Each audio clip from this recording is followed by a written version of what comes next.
Mang is dead, the city is drowning in a sea of blood, and now it's up to Mo Xi to choose between revenge or self-sacrifice after he learns another shocking secret about the past. The final volume of Remnants of Filth is full of unexpected twists and turns, including literal time travel, and perhaps, most surprising of all, a happy ending. Will Kictor finally be cancelled for her love of the Guoshi? Find out in the next episode of Danmei Book Club. What's up, guys? It's Kictor. Welcome back to Danmei Book Club. I'm here with my beloved fiance, Stitch, and we are going to talk about the final volume of Yuwu, Remnants of Filth. Let's get started. Yuwu, what's this? Surely there's nothing left that can happen to these poor guys since one of them is already dead.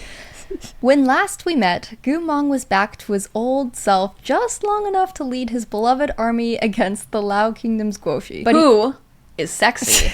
But I'm not allowed to think so because apparently he did some really bad things. Well, pretty much at the very end of this PowerPoint, we will go into why he is so sexy and kind of justify it a little bit. I knew it. There is a twist. There is a twist why he's so deeply sexy and compelling to you. I knew it. You don't even know what it is yet, but you're gonna know. So, against the Lao Kingdom's Guoshi, but he ultimately sacrificed himself to destroy the demon blood beast and died.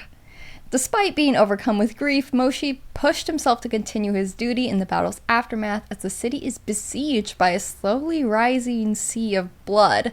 And the Emperor was also revealed to be a demonic cultivator obsessed with ultimate power. That wasn't good. However, there may yet be a way to return Mang from death itself. The Master of Medicinal Arts, Zhang Fuli, has returned suddenly to the capital after his mysterious disappearance. The final volume of Remnants of Filth begins with the illuminating backstory that he shares with Mo Xi. Oh. Yeah, so we're gonna get right into his story. Super Smash Bros. Cain and Abel? Zhang Fuli's story technically goes all the way back to the brothers who first founded the nation of Changhua. Instead of ruling harmoniously together, one brother killed the other to seize the throne and enslaved his descendants. This picture is so funny. Oh my god. I imagine that's kind of what it looked like. Hundreds of years later, one of these slaves discovered this origin story and that he personally was a direct descendant of that first emperor's brother. His ambition and resentment turned into a plan to take revenge, become the emperor, and reverse the social order through violent force. This slave was none other than Hua Poan, who we now know is also the Lao Kingdom Guoshi currently running amok. But how did he become so evil? Because this is a story written by Meatbun, you will not be surprised to hear that involves some deeply rooted shizen issues. You knew it. I knew it! Oh, I love a man who loves his shizen. Well, I hate my shizen. Learning necromancy to bring him back. Bro, this literally happens in Arha. Yeah, it does. You see, the first step of Hua Poan's world domination plan was to grow his cultivation and gain the trust of a powerful figure close to the emperor. So he faked a chi deviation to secure the compassionate intervention of Preceptor Chen Tang, who then personally obtained the emperor's permission to take him on as his disciple despite his slave status. Despite Hua Poan's secret disdain for both the emperor and the masses, he slowly developed sincere feelings towards his shizen, who was always kind and attentive to him. Oh my god. But those feelings were not enough to change his path of destruction. He secretly twisted his shizen spells towards the dark arts, raised an army, and attacked the nation with the demon blood beast of his creation. However, Chen Tang, the only person he wanted to spare, sacrificed himself to destroy the demon blood beast and force Hua Poan to retreat to the Lao Kingdom. No, that sucks. He's always like, yeah, world domination, but like, I'm not gonna go out of my way to kill my shizen.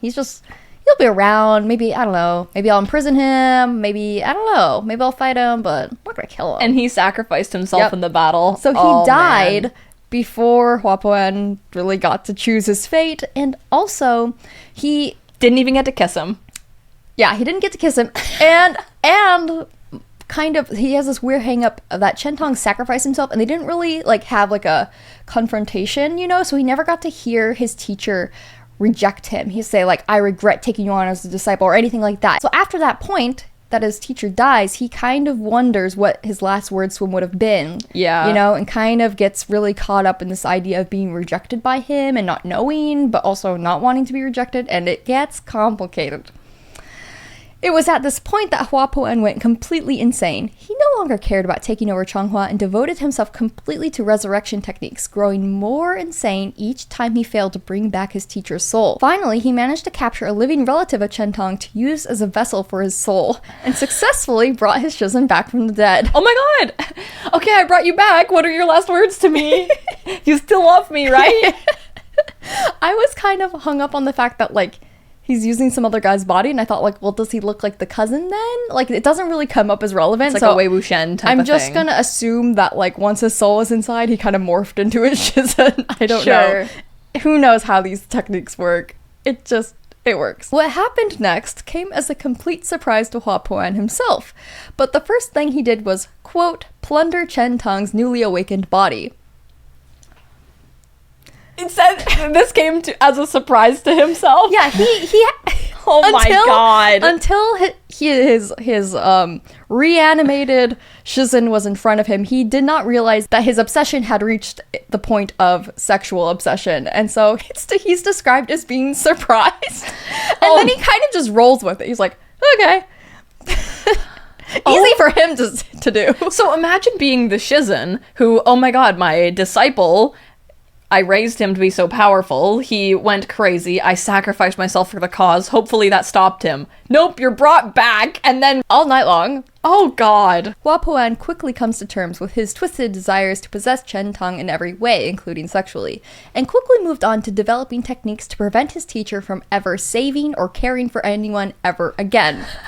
It's not enough to just keep him in his sex dungeon. He literally poisons him so that he loses his memories, curses him so that he loses all of his emotions and feelings, and then uses demonic arts to somehow sever him from all of his fated relationships, friendships, and family relationships across the reincarnation cycle. Like, somehow, like, all of those red strings of fate he just snips so that he has nothing, no one, he's literally just, at this point, kind of an inhuman doll for him. Has he gotten to hear his words yet? Nope. Does he get to? Yes. Oh god. But it will take a long time for that to culminate. Oh my god. Yeah, so as you can imagine, Chen Tong experienced the horrors. Not only that, but the end was nowhere in sight, because Hua Poen started researching immortality techniques so that he could torment his teacher forever. He's like, you're not gonna die on me again. I'll make sure of it. God. Yeah. Okay, but I do feel like Meat Bun puts this type of comparison of a relationship into a story to show obsession and twisted love. Yeah, to absolutely. Be a foil towards, like, Mo Xi and Gumong. Yeah, I agree, because the two of them also have a very intense devotion, both towards their, like, noble ideals and to each other. And you could see how very easily, like, when something bad happens, it could be death or betrayal or some sort of difference in ambitions, that, you know, good feelings, sincere feelings, can easily turn into something horrible. And that doesn't happen with them. They're different people. And that's what makes it so interesting, is, like, these comparisons to show that it's not just, this is not inherently the normal thing to do. Yeah. Neither is that, but The story is able to take place in the way that it is because it's between two good people. Mm-hmm.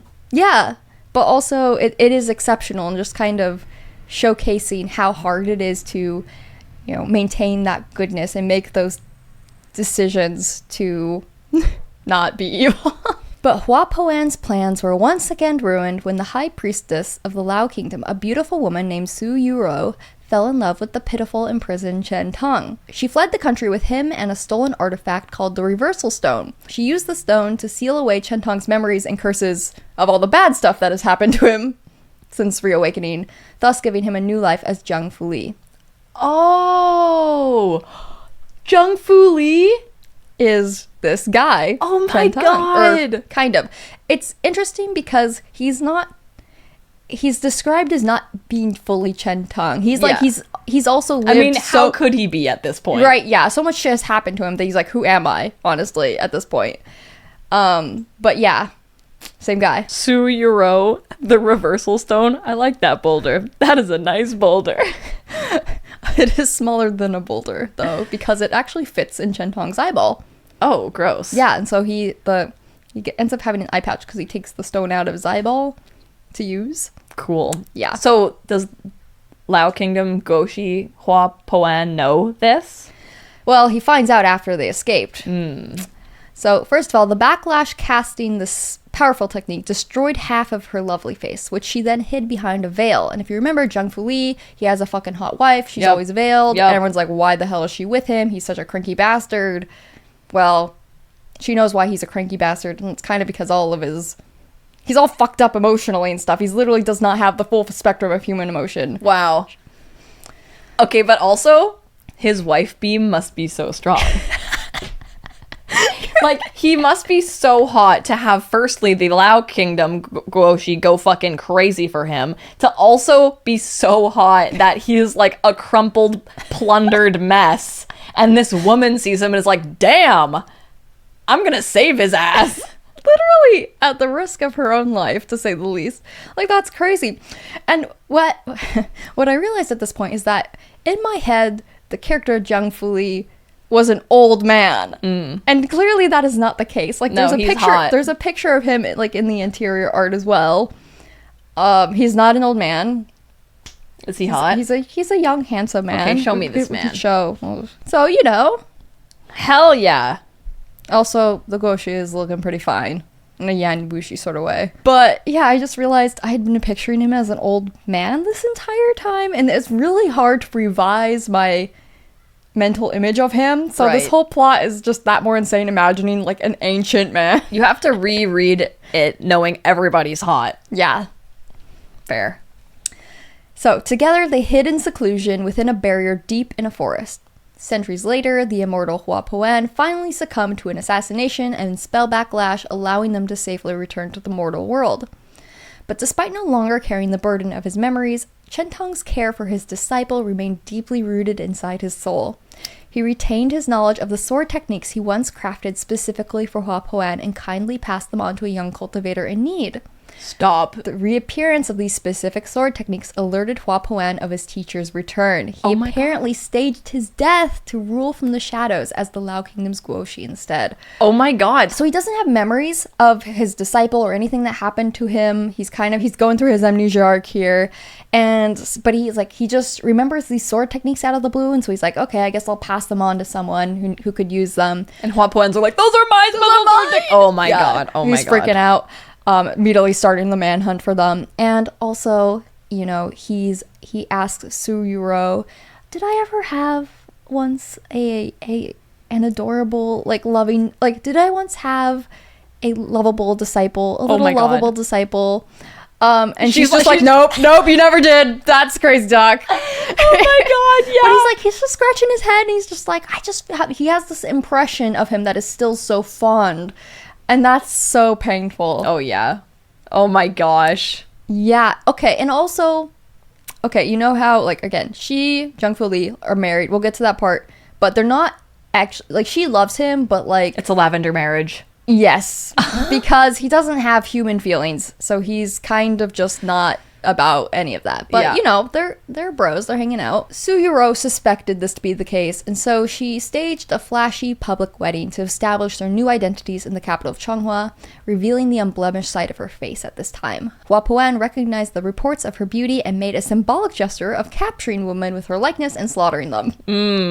One of those women was the beloved of Li Qingqian, the cultivator who once received Chentong's sword techniques and became a vengeful sword spirit after his death. If you remember from a previous volume, he went on the rampage, Mo Xi and Guman got involved, and it wasn't until Su Yuro showed her face to him that he calmed down, because that whole time after his death, his beloved deaths, he had this idea like, oh, it's her fault, it's her beauty that caused all this. And she's like, no, actually, Goshi isn't in love with me, he's in love with the other guy. Yeah. So we're all victims here. So he's attacking her because she was his Shizen's wife, and therefore attacked all women that looked like his Shizen's wife. Yeah, so Hua Poan literally just was like, I fucking know you're alive, I know you're out there, I'm coming for you. Yeah, I'm killing all women that look like your wife. Right, and so that's where, like, this whole rumor came up that, like, you know, the Guoxi was in love with her, but Turns out he was gay. turns out he was in love with her husband, which I probably would have, guessed that or something if I had been imagining him as hot. Yeah. Instead, I'm just like, oh, he's not in love with the old man, obviously. I knew some shiz and fuckery was about. Yeah, so... And Hua Puan has been chasing my booty ever since. Jung Fu Lee telling this to Mo Xi. Like, Mo Xi has just lost the love of his life. He's, like, incredibly depressed. He's barely holding on to his will to live, to keep fighting. And then this guy shows up and is just like, yeah, and that's what happened. Oh my god. Crazy. Can't believe I got all those memories back. So what have you been up to? Yeah. Damn. But then Jung Fu Lee gives him the reversal stone and tells him that he has to use it to stop the blood pool. The stone can also be used to return to the past for 2 hours with no evil side effects. Great. Unlike normal time traveling techniques. Always has evil side effects. Mo Xi must go back to the moment when the Lao Kingdom returned Gu Mong to Changhua as a prisoner of war. He must take the soul box from him and destroy it, which would prevent it from being used to fuel the demon blood beast in the present, which would be the future. The future that is now the present. Yep. Yeah. Perhaps this would give him the chance to save Gu Mong from having his memories destroyed by Murong Lian. So, another incentive for him. Mm-hmm. This will inevitably change the timeline in unknown ways for better or for worse, Jung Fu Lee warns, but Mo Xi is mega depressed, so his response to that is okay, whatever, and he enters the stone instantly. Nice. He's like, I don't care what happens. It cannot possibly be worse than Gu Mong being dead, which is already true. Yeah. So he's going back in time to that moment. It make no damn sense. Compels me, though. Thus, our protagonists are reunited under heart-wrenching circumstances. Mo Xi finds Gu Mong imprisoned in a bloodied state, but completely lucid. And all he wants to do in this moment is free him and protect him. But in order to retrieve the soul box, he must pretend to hate him as he would have in the past and demand the soul box on behalf of the emperor so that he can secretly destroy it. That's when everything stops going according to plan. To Mo Xi's shock, Gu Mong recognizes him as being from the future. How is that even possible? I'll tell you Maybe he how. smells different. Close. You see, when he merged with the demon blood beast and tied its death to his own, the beast's supernatural powers gave him prophetic visions and dreams. Hell yeah. Makes no damn sense. Compels me, though. He already knows what he will suffer and that he will ultimately sacrifice himself in the future. Moreover, Mo Xi was tricked regarding the nature of the reversal stone. Rather than having the capacity to change the past and alter fate, its function is more akin to fixing an error in a specific loop of time. Which means, he was told, you could go back to the past and maybe change it so Gu Mong doesn't die. That's actually not the case at all. Gu Mong is going to die no matter what he does. Right. And it gets worse. Build a time machine. Travel back in time. Meet grandfather before he procreates. Kill him. Time traveler not born. Time machine not built. Build time machine. That is the classic grandfather paradox, which becomes immediately relevant. In this case, a certain action has already taken place in this timeline because Mo Xi went back into the past and did it, creating a classic grandfather paradox. However, because it's time travel, you don't need to think too hard about that. It just works. More importantly, what we're about to learn is so sad that it could almost make you forget about the logistics of time travel. Oh god. What Mo Xi did, and what he has yet to do now, is destroy Gu Mong's souls himself. Oh no. Yep, he's not just taking the soul box, he actually has to break him, reducing him to, the woof woof, I'm a wolf boy. Oh. That we meet at the beginning of the first volume. Oh god. It's a lot to ask from someone who has grieved their love multiple times already. In life or in death, I'll love you forever. You'll always make me proud. I am unwell. When Gu Mong arrived to Changhua completely mind-broken, it was first assumed to be the Lao Kingdom's doing, and then we later put together that Murong Lian must have done it under the Emperor's orders. But neither of those things are true. When Murong Lian arrives to take the soul box from Gu Mong and finds him on the verge of death, that is none other than Mo Xi's doing. Unless Gu Mong's soul is gouged from his body to make the key that goes with the soul box, the Emperor will be able to use the soul box immediately. But even with this being the case, Mo Xi completely breaks down, unwilling to believe that it was his future self that harmed the man he has loved and lost so many times over. He was the one who made him a dog all along? Yeah. Shit. And he just can't believe that he's the one who caused him so much pain and caused himself so much pain. Like, this is just horrifying to learn that, like, yep, you already did this and now you have to do it again. If it was in order to save the world, you could make me a dog.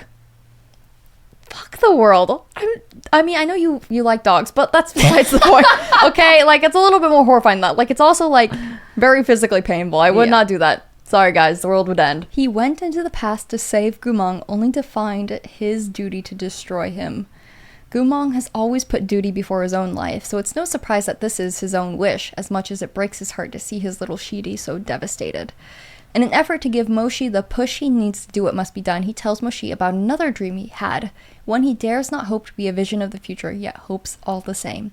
He shares a dream he had of them in the future, reunited under rainfall, in which they go home together after the war and are never parted from one another ever again.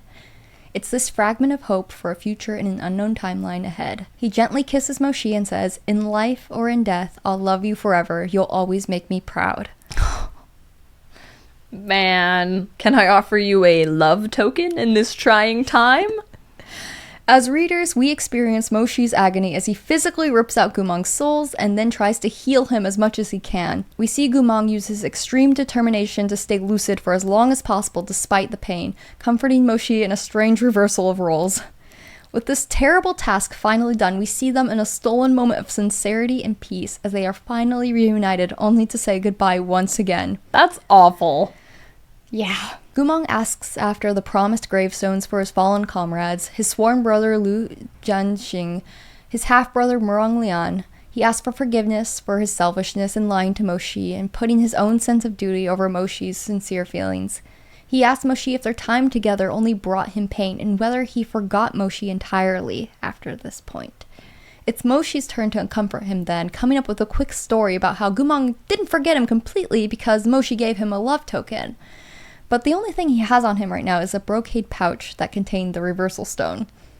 The moment he hands it over to Gumong, he realizes that this is the same pouch that Gumong treasured so much that he was jealous of the unknown man who gave it to him. Oh my god.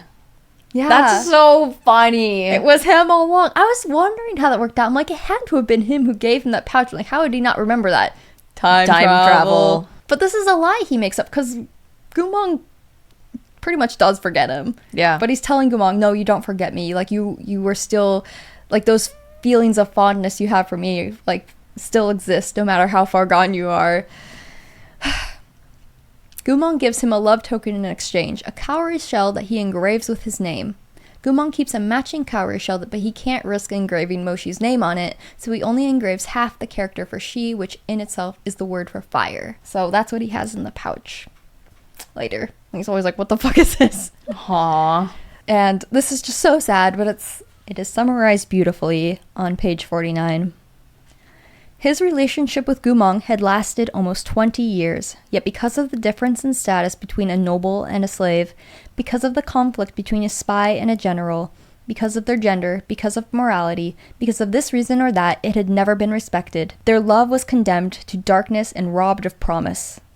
And in the end, Gumong had chosen to sacrifice himself and could no longer return to him. But Mo Xi knew Gumong had loved him for nearly half his life. As a spy for the Empire, General Gu had expended nearly all his passion and almost every drop of his lifeblood to keep his secrets. Of what was left, those remaining hints of warmth, those shattered bits of time and sincerity, he had given it all unquestioningly to Mo Xi. What Gumong felt for him was no less than the loyalty, love, and selflessness anyone on earth would give their lifetime companion. Mo Xi was his dearest, his beloved, the only one in his heart. But because Gumong was a spy, he didn't dare to, he had no way to, write down his lover's full name, even secretly, to keep beside his heart.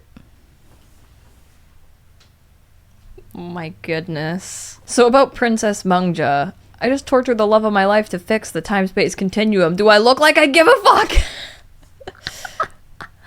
And then their time is up. Mo Xi returns to the present. Or does he? Mo Xi wakes up in a divine liminal space inside the stone, where the remnant of an ancient god repays him for fulfilling the destiny embedded in the reversal stone by telling him a secret hidden in the past. That's hilarious. Yeah, how is that for a twist? You're just... Like, what is this? I'm picturing the like Full Metal Alchemist limbo state, you know, where there's like that creepy being. Yeah, it gets better. Remember how there was a couple of lines in the last volume that implied Princess Mengze was more than she seemed? Yeah. As it turned out, she was not the one who healed Mo Xi after Gumong stabbed him. It was Gumong who saved him. He stabbed Mo Xi not only so that Mo Xi would finally give up on him, but to remove the demonic poison that the Emperor implanted in Mo Xi to control him.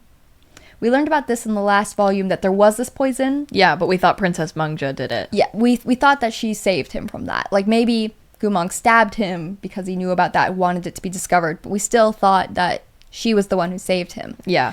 After Mo Xi fell unconscious, Gumong healed him and then allowed Princess Mengze to break in and take credit for saving him. Gumong knew that Princess Mengze was secretly a ruthless and cruel person, but that she truly desired Mo Xi to be on her side and would therefore protect him from the Emperor. She completely faked the damage to her spiritual core just to make Mo Xi feel guilty and further indebted to her. Oh my god. And this entire time, she's been behind the multiple attempts on Gumong's life in the capital in order to prevent the truth from ever coming out. We thought she was an ally. Yes! Oh. She ordered his torture under the mad scientist Zhou He, told him the truth about the vow of calamity to make him lose control, and planned to take him out disguised as the immortal healer of legend in Linan, which they never got around to finding due to the whole Yuwu clan debacle. Oh my so that god. was like at least 3 different times she tried to kill him. There's probably more. Her. Yeah, that's crazy. Like, she's and this was just like, I mean, to be fair, I support women's rights and women's wrongs. This wasn't out of like jealousy. This was just like to silence Gumong from potentially remembering that she's this type of person. Yeah. The god of the stone then drops another bomb on Mo Xi. The previous emperor's goal of creating a spiritual beast to fight the demon blood beast was not a failure. Although everyone, including the emperor himself, thought the experiments were a failure, in truth, the spiritual beast that was born was cognizant enough to only show its power to one that was worthy, Mo Xi's father, who sealed the holy beast spirit pearl inside of Mo Xi to keep him safe after his death. Okay. So, you know, too long didn't read. The beast is inside Mo Xi. And you may be wondering, wow, that's so random. What would that even look like? Remember his giant fucking whale? Oh man. That is the beast. I mean, not its full power, but yeah. It's not like, yeah, buddy, that's not a normal spiritual weapon. It's huge. Yeah. It could raise cities to the ground if you don't, like, keep it in check. That's not normal, buddy. What were you expecting? So, what a cool twist that is. The only one who can destroy the demon blood beast forever is Mo Xi, the vessel of the spirit blessed beast, which will now be fully unsealed. The god presents him with 2 possible paths forward. Mo Xi could take his revenge on Princess Mengze and use his unsealed power to take over Changhua and let the Sea of Blood engulf everything but his own protected city, or he could sacrifice himself to the Sea of Blood to destroy the heart of the demon blood beast and reduce Po An to a mere mortal man, not only dying but removing himself from the reincarnation cycle of all time. To clarify, Mo Xi would be the one dying and removing himself from the reincarnation cycle. It's like the ultimate sacrifice. You're dead forever. Oh my god. There was a heartfelt montage of memories leading up to Mo Xi's decision, but quite frankly, he is equal parts noble and depressed, so dying doesn't mean anything to him at this point. You can imagine his decision. Aw, reunited at last. He returns to the present, sees the ongoing battle between Changhua's soldiers and the Lao Kingdom demonic cultivators, as well as the intense duel between Zhang Fuli and Hua Poan, the latter who reaches the peak of madness when he is rebuked and rejected by what remains of his teacher. He finally got, like, the words he wanted to hear but didn't want to hear. Yeah. You know, his truth, like, what were his teacher's thoughts? Like, you know, would he have rejected him? Would he have hated him? Yeah. You know, he didn't have to face that until now. And Zhang Fuli is fully like, fuck you. He literally is like, I'm tired of dealing with you. I'm tired of seeing your face. Done with you. I hate you. Full on and rejection. Yep. And he just goes bonkers after that. Hua And Poan? yeah. Oh man. He just goes crazy, and he's like, he's bleeding, he's laughing, he's just all over the place. He's a mess. Oh girl. But he's still, you know, extremely powerful because he still has the demon blood beast. So, gotta take care of that. Mo Xi jumps into the blood sea and uses the power of the spirit blessed beast to destroy the demon blood beast's heart. The sea of blood transforms into a crystal clear lake, and the sunlight through the water looks like a golden rainfall glittering down upon him as his spiritual energy fades and his body sinks. A figure reaches out for him in that beautiful rain, a vision of Gumong as he was 10 years ago. Oh. He says to Mo Xi, "The war has ended, let's go home." And Mo Xi closes his eyes for the last time. No! How fucked up would it be if that were the ending? Well, Oh my God. it's not the ending, don't worry. Oh. But there was the jump scare of like, that was the vision, that was the prophetic dream. It's actually not them reunited, they're both dead. Well, good news. Actually reunited. Still dead, though. Good news, Mo Xi wakes up after that. Bad news, he wakes up on a canoe to the underworld. Good news, Gumong is there with him. Bad news, that makes them both dead. Good news, at least they're together now. It's giving when Moran enters the underworld and Chua Enning smacks him and says, "You died too!" Good news, at least they're together now. Bad news, Mo Xi is unable to reincarnate with him and has to lie to Gumong about it. Ooh. That's all. There's no good news after that. Hmm. In this peaceful setting, finally alone together with nothing left to sacrifice and no one left to save, Gumong tells him that he's always loved him.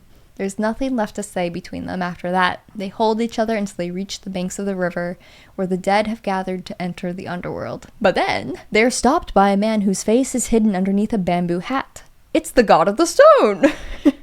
Oh. He tells them that because Mo Xi chose the path of sacrificing himself, he passed the test of the genuine reversal stone, which can reverse even death itself.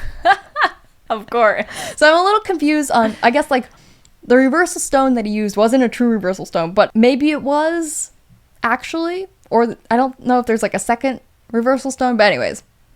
He passed the test of the real reversal stone. Mm-hmm. So you get one wish. It's like literally like, it's like a genie situation where it's like, yeah, you get one wish, go for it. But we don't get to see what happens next, at least not yet, because we're back in the land of living to see what our alive supporting cast is up to. Who is this behind the flag? That's Princess Mengze. Lesbians? Gay, but not maybe in the way you'd think. Anyways, Zheng Fuli is finally freed of his past after defeating Hua Poan and promptly leaves the capital to figure out a new life. Morang Lian is technically next in line for the throne, but he recognizes Princess Mengze's true ambitions and very candidly abdicates in her favor. Instead, he intends to become the headmaster of a new cultivation academy that will accept anyone with talent, even slaves. As for Princess Mengze, she has been busy managing repairs to the capital, which has endeared her to the public even more, and busy poisoning men who have the audacity to shoot their shot with her. I hope that when they come back, she sees Mo Xi with Gumong and says, "Let Gumong eat cake," and then they behead her. Well, we'll see what happens with her. They may not encounter her directly, but maybe she gets a special message from them. I hope it's... She literally does poison someone, though. So you remember, like, Joha, Yeah. the creepy guy who tortured Gumong, etc. He's, like, really sadistic, weirdo. Well, like, when Princess Mengze is, like, next in line for the throne and all that, he's like, time to shoot my shot. And she's, like, invites him over for tea, slips a little something into his tea. 3 months later, he dies under mysterious circumstances. Like, a good, God. slow-acting poison. But she got rid of her head torturer? Yeah, fuck that guy. She's used him. She's done with him. Wow. He was getting flirty. Not having that. Time to go. Right? But she is afraid for the first time in her life because on the off chance that Mo Xi did not die, she is certain that he knows the truth about her now and that he will return for revenge. Her fear becomes true paranoia when Mo Xi's spiritual whip is dredged from the lake with a blank jade scroll. She has it brought to her and examines it, certain that it contains a secret message just for her. And it does. But it's not a threat or the promise of revenge. It simply says, "I'll never get with you." kind of. The stain of your guilt can be cleaned with the remainder of your life. It is my hope that you do not follow in Morang Chen's footsteps. So she's saying, as long as you're not fucking crazy like your brother was, I will let it go. If you're surprised that Mo Xi would accept her ascending the throne, believe me, she is too. But it's very clear in the book why that's the case. Gumong and Mo Xi are under no delusions as to what type of person it takes to reach the top. Bro, a demonic cultivator was pretending to be everybody's friend and was the previous guy. Yeah. So, like, This is a step up for sure, right? Like, she is ruthless, but she's not crazy, and that is literally where they draw the line. She tortured a guy because she had a crush on his boyfriend. No. And they're gonna let her become the emperor? She had him tortured to kill him so that no one would discover her secret. That's different, okay? She wasn't acting out of personal emotion. That was just logistical necessity, okay? And I can respect that. Still, she got Gumong tortured. You could be a Guoshi apologist. I could be a Princess Mengze apologist, okay? We can check on that. Now, you may be wondering when this gets gay. Well, we'll get to that. Is she gonna pretend to be a man? Is she gonna pretend to be a man because she's afraid to meet Mo Xi? Anyways, like we've talked about, a certain amount of ruthlessness or blood on one's hands is realistic for any emperor, and it doesn't necessarily mean that Princess Mengze wouldn't be a benevolent ruler to the common people. At any rate, she's certainly a step up from her brother, who is crazy and vengeful and messing with the demonic arts, and rather than desiring ultimate power, she does want to go down in history as a wise and virtuous ruler. So as the months go by, she institutes as many... I can't get over they used a literal egg beater on Gumong's brains and just using words like virtuous. Listen, okay, look, the torturing wasn't necessary, but she was just using the guy who happened to be a torturer, okay? It wasn't like torture was necessary. She was just getting the job done in a way that wouldn't implicate her, okay? Oh my god. Okay? It was plausible deniability. Like, yeah, I had nothing to do with that. He was just the torture guy who just suddenly got permission to torture him. Oh my god. Crazy. I wasn't there. She would do anything it takes to get power. But now that she's obtained power, there is the assumption that she's going to chill out. Okay, sure. Listen, we don't have much time before the ending, okay? We just have to relax a little bit. We just have to be calm. Okay. Everything's fine. Okay, we love our virtuous ruler. Look, she's virtuous. I'm going to talk about how virtuous she is.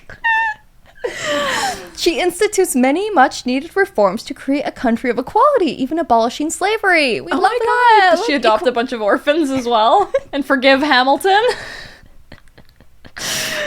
Although she still faces opposition from conservative old nobles who declare she shouldn't rule on account of her gender, this too is a problem she will inevitably solve when the time is right. I'm against Princess Mengze. What, just because she's a woman? No! Because she literally egg-beated You are a misogynist. misogynist! You're a misogynist! Oh, what? She maybe resulted in the death of one guy. He got better. He got better. That scene was gross, too. I know I'm being such a hypocrite because I like Guoshi. You just like Goshi because he's a hot man. Yeah. Well, guess what? Princess Mengze is also a hot man. Stop! When Stop. Wrong Mengze Stop. was born, Stop! his mother Feared! feared he would be killed in the fight for the throne. Stop. And raised him as a girl. No! And concealed his gender with medicine. He is on that estrogen. Yeah. Yeah, he's... Oh my god! Yeah, he's full on a man. And he's just been hiding this whole time. And he's in love with Mo Xi. Yes! Which, okay, listen. I love Meat Bun because gay people exist in her novels. Yes, and she is not afraid to throw in a fucked up little yaoi side. This is why you are a Prince Mengze apologist. Oh my god. No, I think this is, Oh my god, that's so funny. That's so fun. What it also, like, this is crazy. You're like pages away from the ending, and you're like, what? She's what? Like, one strong female character. Okay. I have. It's okay because she did the reverse in Arha. That's so. Yeah, it's true. I'm mourning the loss of a true queen. I am, because the only other female character in this book is just beautiful woman with disfigured face, and the other beautiful woman we had with just a whole face is a man. So, it was like, I would have loved for her to just like full on and been like an evil, beautiful woman who just takes the throne. Like, that would have been so hot of her. But no, has a Venus. Does anybody know? No one knows. Okay. No one knows. Murong Leon knows somehow. I'm just not sure if he has like a really good gaydar for this. I'm not sure how. It actually isn't explained how he knows, but it is explained that he does know, because he kind of just is low-key like, hope you can be your true self soon, and she's like, shut the fuck up. Or wait, maybe he was implying her being evil. I don't know. I actually don't know. Maybe he doesn't know. Maybe he was talking about her being like low-key a little bit morally ambiguous. Just him sucking back on his ephemera. Your cock's showing. Like, don't worry though. I'm a Ally. yeah, like, I'm not claiming the throne, so don't kill me. You can have the throne. When you're not sure if your true self means Being evil or a man. what's the difference? This is why I fucking love these novels. I love. Who could have foreseen that? That was so funny. I can only imagine having, if you were a reader who knew that the whole time, just like watching through these book club videos, us knowing none the wiser, how funny that must have been. Yeah. So I don't know if you remember, there was a little. It was briefly mentioned, but there was a prophecy that a male relative would steal the throne from the previous emperor, the crazy one. So that made him very paranoid about Murong Leon. Yeah. You know, who played it like he was like, I'm a drug addict, I'm not gonna steal the throne from you. That was his whole shtick. Yeah. So, and it made him really trust and rely on Princess Mengze instead. So Oh it my kind of was like gosh. the incredible twist of that. It was like, the prophecy came true because you thought your little sister was your little sister, and she was not. Someday soon, Mengze will reveal his true identity and cause an incredible scandal that will ultimately blow over in a couple months and amount to nothing. That is his plan. Everyone's just kind of like, okay. I mean, it kind of works. It's like, oh my god, he was a man the whole time. That's crazy. That's insane. That's like, oh, that kind of works better. Because we hated a woman being on the throne. Yeah, like, so it kind of fixed that problem. We'll take honestly. a liar over a woman. Well, I guess, yeah. But yeah, about half an hour after reading this reveal, I realized that this made Mengze mega gay for Mo Xi, which is crazy. Like, his plan was to marry him. Like, at what point would him being a man become relevant? Like, I mean, you get married to Mo Xi, that like, and then what? You go to bed with Mo Xi. I mean, you know Mo Xi is fucking Gumang, because that wasn't private. I guess, yeah. So but it's she's like, I got this in the bag. I guess so. Like, what was the plan She's there? like, you're gonna love me. You're really He's gonna like, love I'm me. sorry, I'm sorry, I'm gay. This isn't gonna work. She's like, just you wait. Yeah. I got a surprise for you. So that's what's been going on for the alive people. Oh, look at them. And as for Murong Leon, he really does go up and start that academy in Linyi, far away from the political drama of the capital. You might imagine him being quite lonely at the end of this story, but there's 2 extra people living in his manor, decorating without his permission and acting far too much like family. Aww. Soon to be teachers at his academy under different names, Mo Xi and Gumang have returned to the mortal world. Their bodies, hearts, and minds completely restored and as good as new, thanks to the power of the ancient god and the stone. They're back with Murong Leon. Yeah! That makes me so happy. I feel like the best part about the ending is that they're not just together as a couple, but it's like they're like together and with their found uncle. Yeah, their found / real family. Like, they're like, Murong Leon is like part of their little circle, whether he likes it or not. That's funny. And it's so funny. It's like, it just wouldn't be a happy couple without a sundere bitch with you, you know? With a new era of equality just beginning, they've happily started a simple life together. Gumang is also happy to also share that life with his brother, a family that was denied him for so long. And Fando, the dog, is also there. Yay! And that is the ending. What happened with Goshi? Oh, he died. Girl! Sorry about that. Hua Puan was fighting Zheng Fuli. And he was like, I always hated you. Yes. You were a bad disciple. And that was happening at the same time Mo Xi was drowning / destroying the heart of the demon blood beast. When he destroyed the heart of the demon blood beast, Hua Puan lost that kind of insane divine power that he had and became killable. Right. And then Did Zheng Fuli kill him? Zheng Fuli killed him. Was there like a moment of like... No, he was literally like, fuck you, I hate you so Rot in much. hell. Literally.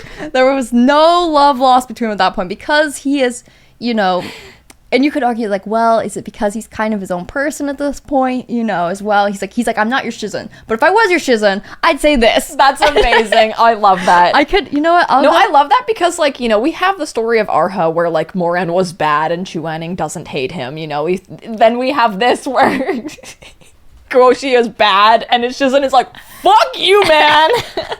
It's surprisingly simple. It's like, no, those are the words I was always afraid you'd say. It's like, yeah, you killed people. What do you think I was going to say? I'm proud of you? No, I specifically taught you not to kill people. During the duel between Zheng Fuli and Hua Poan, Zheng Fuli says, it's true that I still have some memory of the past, but it's only because I loathe you. The only reason I remember you is because my hatred for you is etched into my bones. He's like, in this life, I have only one thing left to say to you. And he's like, doesn't want to hear it. He starts freaking out, right? He starts freaking out. He's like, I'm going to say it. He's like, don't say it. And he says, Hua Poan, I'm sick to death of you. Oh my god. Isn't that a fucking burn? It's not even like something like, I wish I had never taken you as a disciple. I regret it. You know, it's like, I hate your fucking face. I'm so sick of you. Like epically poetic in a way where you could twist like heartfelt, you know, into being about love. But no, I'm sick of you. And I feel like that's like, that's Zheng Fuli speaking. That's not Chen Tong speaking. I feel like he would have maybe something more poetic to say, but he's over it. He's like, I've lived long past, I don't even know who I am at this point, but fuck you. You know what I have etched in my bones about you? Literally. But then he's like, yeah, I'm no longer Chintang. You're no longer Poan. There's some other fucked up secret third thing. And he finishes it off with, Chintang has no disciple with this name. And he even says, at that point, like, Shizun. And he says, this title is not one I can accept. Oh my god! And he goes on with, like, I am not Chintang. I am a walking corpse that you dragged out of hell. Nor are you Hua Poan. You are nothing more than an evil dog, one he trusted in the biggest mistake of his life. And then Hua Poan goes a little crazy about that. The first line... And then he dies? Yeah. Well, Zheng Fuli defeats him and he dies. Cool. Yeah. What I love about the ending is that there is one additional chapter with a few scenes leading up to the grand opening of the academy, which really gives us time to ease into their new life together and experience the peaceful feelings they have for the present, their hope for the future, and the solemn remembrance they have for their comrades of the past. My fear with Danmei from past experiences is always that the story will end very abruptly and maybe make up for it by having a bunch of extras, but I'm quite satisfied with the ending of Remnants of Filth. Although it does summarize a few things and do some scene hopping to focus on the high points. Yeah, a very strong ending, which is good because, like, we haven't fully read a meat bun ending yet. So this bodes very well for Case File and for Arha. Hopefully. Hopefully. But wait. Yuwu AU. There's more. All of that is only 125 pages of the final volume. The rest of the book is an 18-chapter AU in which Gumong and Meronglian had a better relationship as children, resulting in Gumong attending the Cultivation Academy as a normal student rather than as Meronglian's slave. Really? Yes. Okay. This is a much more lighthearted version of Yuwu that shows how Gumong and Moshi might have met each other under different circumstances. Essentially, it starts with Moshi's first days at the Cultivation Academy, in which he is sent on a trial mission with none other than his shameless, teasing, downright annoying Shishang Gumong. Oh yeah, and Gumong is not only fully disguised as a maiden on this undercover mission, but acting as Moshi's wife. For the, the mission. Yeah. For the mission. It was for the mission. And I'm not gonna tell you that I'm actually a man. This is the first time you've met me, and I'm just gonna fully commit to the bit. Okay. And tease you. There was only one bed, etc., etc. Oh. The dynamic between them reminded me so much of Wangshin in their youth, before they experienced all the horrors. As for the mystery they set out to solve, let's just say it involves the sex-repulsed Mo Xi getting possessed by a vengeful ghost of lust. Oh my god. Yes, that goes exactly in the direction you think it does, but only as far as a kiss. Or a bite on the mouth, depending on who you ask. And there's actually a picture of it. So he's possessed by a sex demon? Yeah. Oh my god. And it is, like, the description of the ghost is genuinely, like, horrific. It is, like, disgustingly, it's just, like, creepy. You just get, like, such the ick from it. And you're just like, this is horrifying. You're terrified. You're disgusted. And then all that happens. And then, they capture the ghost and they put it in, like, a little doll. And then it's immediately, like, a silly little guy. And you're just like, hold on a second. You were actually terrible. You hurt so many people, but now you're so silly. Oh my gosh. Now you're so silly and harmless. It gets me every time. It's such a good trope. The ghost, they see him. He's a rotting corpse guy. His dick has been shredded like a cucumber, shredded into many pieces. And I was going to make a slide so that you could guess, multiple choice, how many slices he has. And then I thought, that's disgusting. That's too much. No one wants to focus on that. But I'm going to make you guess anyways. 30. That would be a reasonable number. Yeah. 365 days. 365 slices. Exactly. That's enough slices!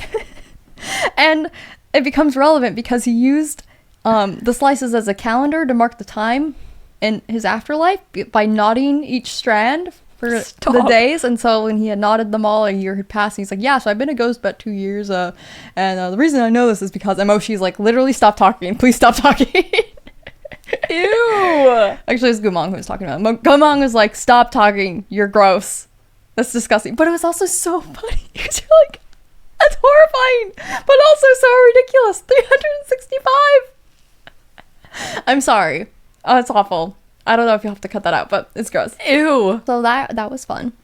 It was a little hard to accept that it's technically an AU and doesn't really apply to the Gumong and Mo Xi we've come to know through so many volumes, but after I was able to sort of emotionally detach it from the main story and enjoy it as its own separate story, I really did enjoy it just fine. At any rate, with that story finished as well, we've arrived at the final end of Remnants of Filth. But there's one last treat included in the volume, an afterword written by Meat Bun for the end of the English publication. It was so interesting to hear her thoughts on the story and characters. She seems pretty hard on herself, stating that she hardly brings up Yuwu among all of her works because she is so unsatisfied with how it turned out. She had less time to plan the storyline and was forced to write it on a tight deadline while her physical health was not the greatest. Oh. Nevertheless, she put in her best effort to make a story for readers to enjoy.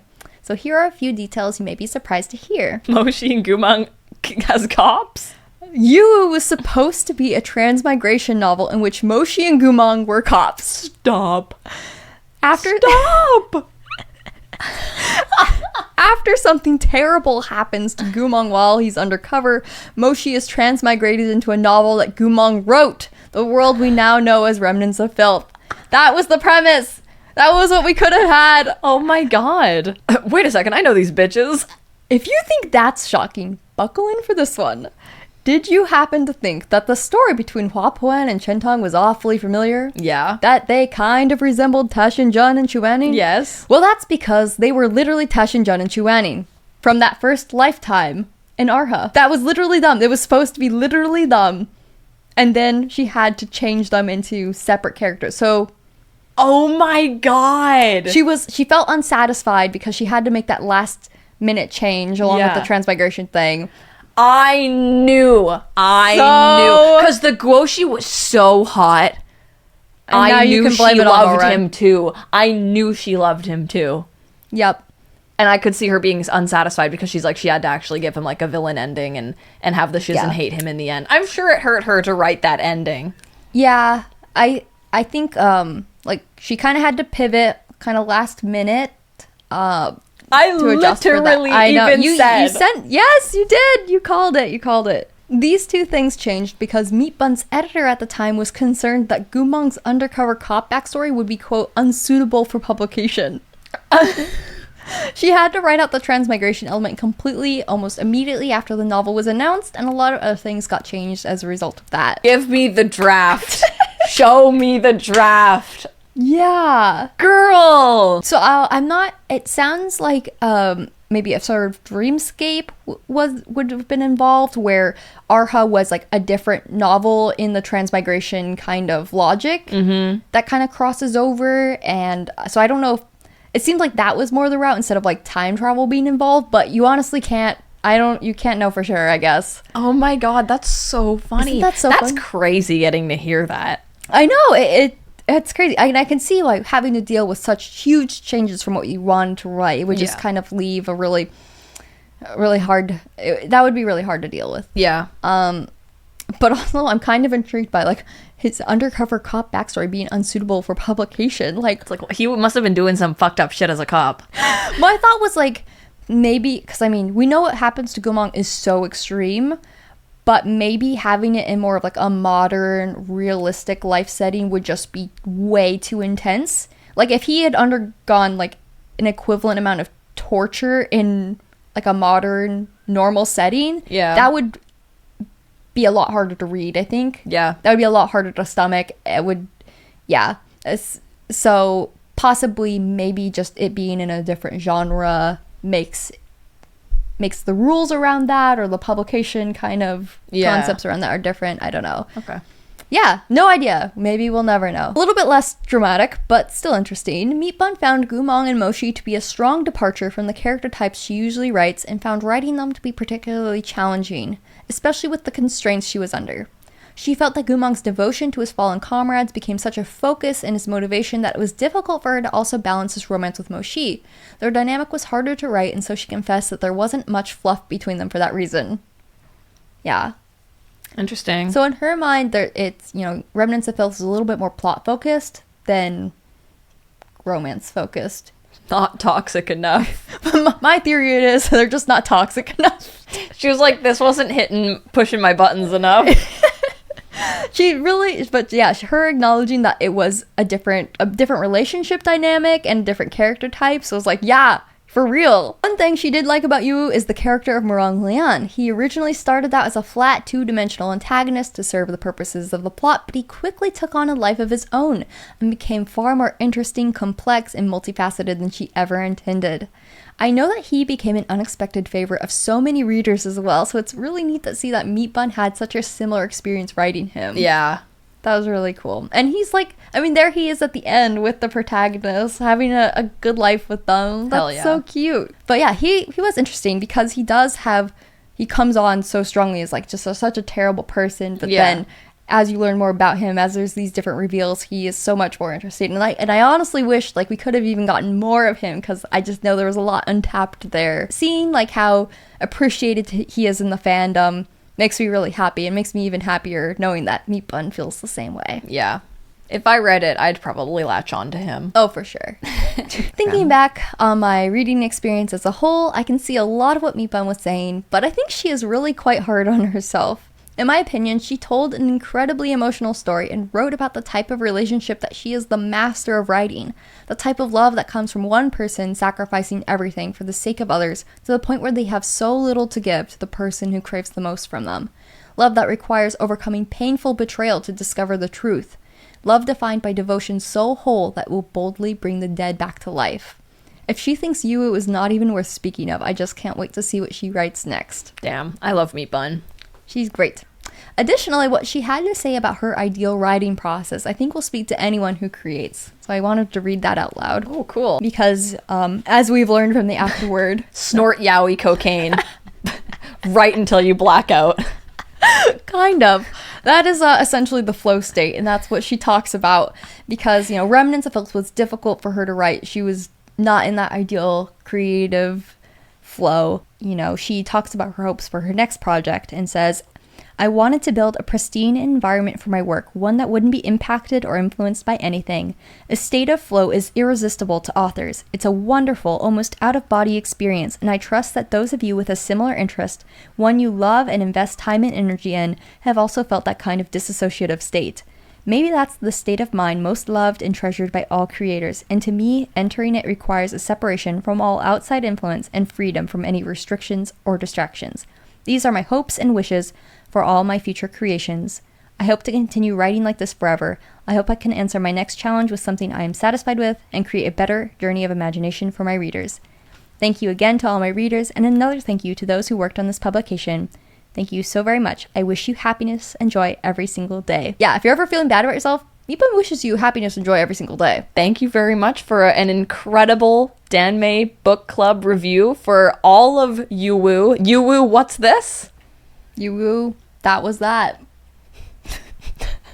Yuwu, that was angsty as hell, but we made it out okay. Thank you, Meat Bun. If you guys would like to hang out with us every single Friday at 7 p.m. PST, if you join my YouTube membership, you'll have access to our members-only live streams. We play online games together with the chat like Gartic Phone and Frantic Fanfic, where they're all Danmei-related prompts, and we just hang out and chat, and it's such a fun community. It's the highlight of my week, and it's a way to support the channel and support the videos we make. So be sure to click join down below if you'd like to learn more about that. Thank you guys so much for hanging out with us, and we'll see you next time. Bye!